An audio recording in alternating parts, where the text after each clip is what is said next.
Hey guys, how are you? Uh, so I wanted to show how I'm creating a new garden bed on very rough soil. You can see there are some a lot of pebbles. So this was the same situation on this side. So what I did is there was some grass underneath, so I put some leaf bags.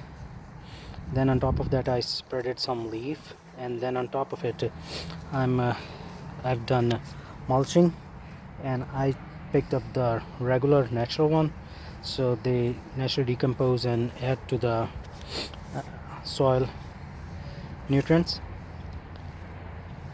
I know that it's rich in carbon, so they will end up using a lot of nitrogen, so I mixed up some fish emulsion and thoroughly soaked it. So I think I have pretty good nitrogen ratio in here.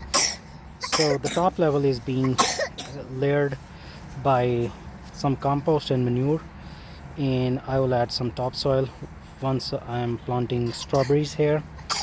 Let's see.